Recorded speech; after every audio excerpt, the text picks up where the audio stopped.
Criminal Minds is a popular crime procedural drama that ran for 15 seasons, capturing the hearts of viewers with its gripping storytelling and complex characters. However, with its focus on hunting down serial killers and other dangerous criminals, the show also delivered some of the most heart-wrenching moments in the history of television.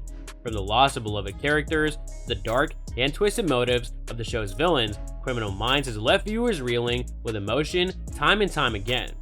In this article, we'll take a look at some of the most heartbreaking moments from the series that left fans reaching for the tissues. Hello everyone, and welcome to another video. Today we'll be looking at the most heartbreaking Criminal Minds moments. Yeah, you heard it right. Taking the blame. Ride the lightning. Cases involving the death penalty typically elicit strong feelings. In this case, the BAU is tasked with apprehending a pair notorious for murdering young blonde females. Sarah Jean Dawes acquires the nickname the Ice Queen after admitting that she removed her son Riley from the picture so that her husband could continue his behavior. Gideon discovers a newspaper article indicating that Sarah was wrongly imprisoned and that her son is still alive. Still, she refuses to reveal his location. It may save her life, but Sarah wishes to shield him from the truth about his parents' identities. Her final wish is to pass away with Riley's innocence intact. Nowhere in particular, in name and blood. Agent Gideon serves as the team's beating heart for the first 2 seasons, making Mandy Patinkin's departure all the more tragic. It is not difficult to understand the desire to escape the brutal realities of working for the BAU. The squad is exposed to brutal violence and psychologically disturbed unsubs on a daily basis, while also being placed in danger. After losing a longtime friend to an unsub, he decides that returning to work will serve as a decent diversion. This just impairs his judgment and causes him to make some grave errors. He writes a letter to Spencer explaining why he had to leave his job, stating that all he sees in people is death.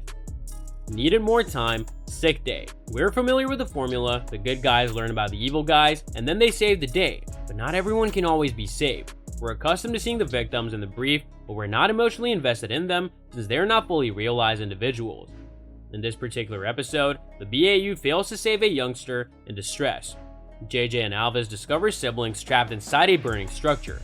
Hearing a small girl call out for Jennifer chills your blood to the bone. Alvis narrowly drags JJ away from an exploding building before it's too late to save her. Being an agent and a mother, JJ must accept that she cannot save both of her children. A sister's love. The tall man.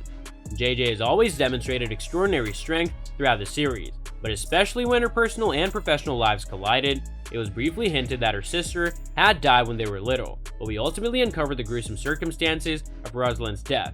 Just prior to her passing, she presented JJ with one of her necklaces. Obviously, as her youngest sister, she was thrilled to get it, but it represents something far eviler. JJ discovers that her sister gave her the jewelry to protect her from her abuser, the guidance counselor at their school. It's painful to learn that Rosalind spent her final days protecting her family from an evil that she could not withstand. Moreover, it taints sentimental gifts and memories.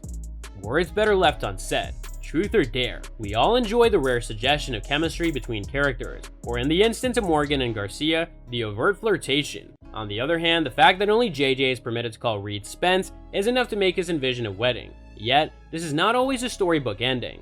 JJ reluctantly acknowledges that she has always had affection for Reid while being held at gunpoint. While we may have initially supported them, the admission is difficult now that it has been over a decade and she's married with 2 children. You can see the pain on both of their faces as they attempt to fathom what this means for their lives and what may have been had they known sooner. A day too late. Mosley Lane. Any case the BAU investigates is guaranteed to be gruesome, but those involving children are especially difficult to see. The group profiles a couple that targets children. While imprisoned, the youngsters take care of one another and are punished if they interfere with the unsub's goals. Some families of missing children are contacted, but some must reopen an extremely painful emotional wound. After so many years, it is sometimes simpler to accept that they will never return. When some, but not all families are reunited, hope is restored, only to be viciously snatched away. To add insult to injury, a couple finds that their child was alive just 1 day prior. Confronting the past. Profiler profiled. Due to its horrific nature, child abuse is frequently avoided as a topic of discussion. Unfortunately, ignoring children's experiences frequently results in repressed trauma and creates a stigma that causes many to remain silent. After returning to his hometown, Derek Morgan is jailed, illustrating this terrible circle. Regrettably, the only way to save him is to investigate his history of abuse. We find that, like numerous other young boys from his neighborhood, he was assaulted by one of the most admired members of the community. The emotional encounter is excruciating to observe, but it enables Morgan to release all of his pent-up fury and sorrow. As he lets go of his terrible background, it's almost cathartic. So that's all from today's video. If you enjoyed it, remember to leave a like, subscribe, and ring that bell icon so that you never miss our upcoming videos. And don't forget to share your thoughts in the comments section down below. Stay tuned, and we'll catch you in the next video.